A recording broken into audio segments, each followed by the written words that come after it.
మహాదేవ శ్రీమాత్రే నమః. Welcome to our channel times భక్తి. జాతకములో నవగ్రహాలలో అత్యంత అద్భుతాలను తెచ్చిపెట్టేటువంటి గ్రహము ఎవ్వరికి తెలియదు ఇప్పటి వరకు కూడా. అది అందరూ అనుకుంటారు శుక్రుడు లేదా గురుడు, లైక్ ఇంకేమిటో. కానీ పాపగ్రహమైనటువంటి రాహుకేతువులలో రాహు యొక్క దశ అంతర్దశలు వచ్చిన, అదేవిధంగా రాహువుకు సంబంధించి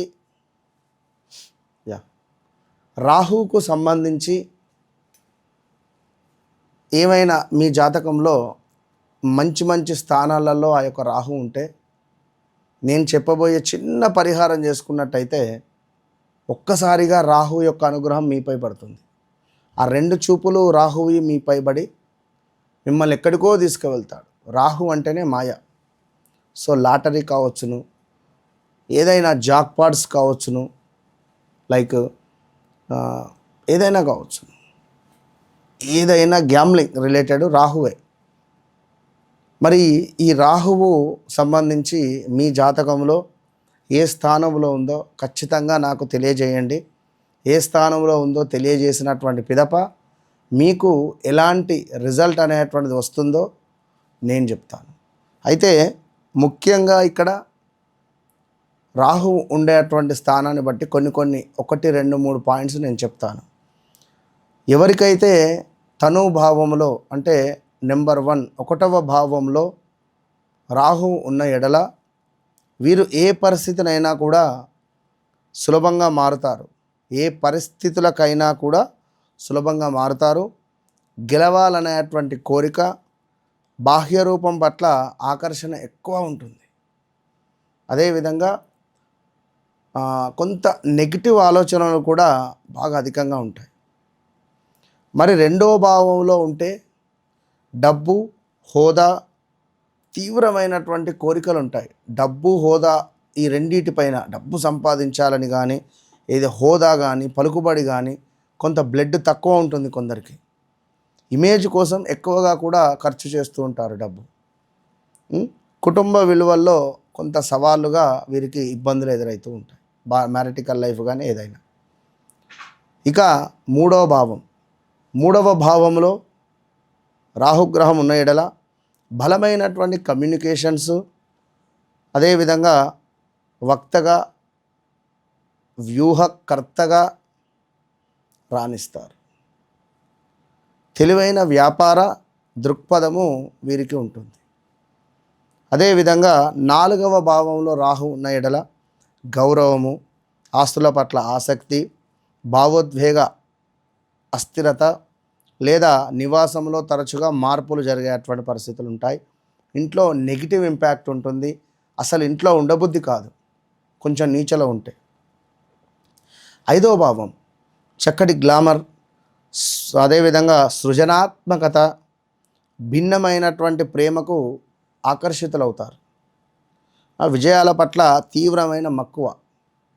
ఇక నెంబర్ 6 శత్రువులపై విజయము, సమస్యల పరిష్కార నైపుణ్యము, మీ తప్పులను సులభంగా సమర్థించుకునేటువంటి పరిస్థితి ఉంటుంది. 7వ భావం వివాహంలో భిన్నమైనటువంటి లేదా విదేశీ సంబంధాలు, వ్యాపార నైపుణ్యాలు, సంబంధాల పట్ల వ్యామోహం అధికంగా ఉంటుంది. ఇక 8వ భాగం రహస్యాలు, జ్యోతిష్యము, గుప్త విద్యలలో గుప్త నిధులు అని కానీ, తీవ్రమైన భావోద్వేగాలు, జీవిత పరివర్తన ఇవి ఉంటాయి. ఇక 9వ భావం భిన్నమైన నమ్మకాలు, అదేవిధంగా ఆధ్యాత్మిక మార్గం, సంప్రదాయాలకు ప్రశ్నిస్తారు, ఉన్నత సత్యాన్ని అన్వేషిస్తారు.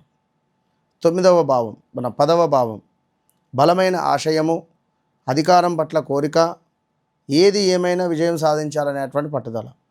ఇక 11వ భావం రాహు దశలో లాభాలు, బలమైన నెట్వర్క్స్, ప్రదేశ మార్పులు, స్థాన చలనాలు, కొత్త ప్రదేశాలకు వెళ్ళడాలు, పలుకుబడి ఉన్న వ్యక్తుల మద్దతు లభించడాలు. 12వ భావం విదేశాల పట్ల ఆకర్షణ, సృజనాత్మకత, అప్పుడప్పుడు పగటి కళల్లో విహరిస్తూ ఉంటారు. ఎక్కువగా సర్పాలు కలలో వస్తూ ఉంటాయి. మరి ఇట్టివారు ఖచ్చితంగా కూడా రాహుకేతువుల పూజ కానీ, రాహువుకు సంబంధించినటువంటి జపం కానీ చేసుకోవాలి.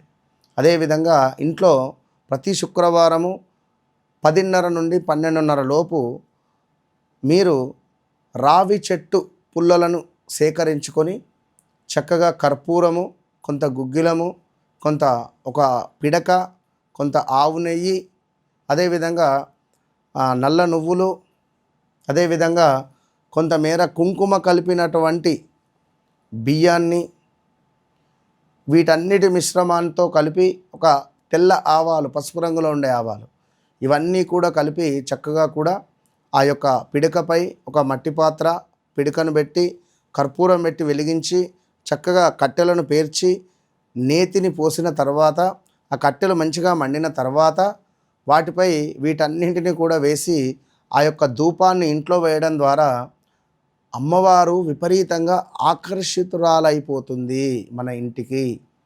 అమ్మవారు మన ఇంటికి పూర్తిగా వచ్చే పరిస్థితి ఉంటుంది. మన కోరికలన్నీ తీరుస్తుంది. ఒక 5 వారాలు, కేవలం 5 వారాలు నేను చెప్పే విధంగా చేసి మీరు చూడండి. తప్పకుండా మీ జీవితం మారకుంటే నన్ను అడగండి.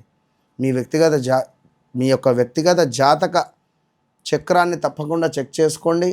మీ యొక్క జాతకంలో నడిచేటువంటి దశ, అంతర్దశలు ఏవైతే ఉన్నాయో వాటిని ఖచ్చితంగా తెలుసుకునే బాధ్యత మీది. మీ జీవితంలో జరిగింది, జరుగుతుంది, జరగబోయేది తప్పకుండా నేను చెప్తాను.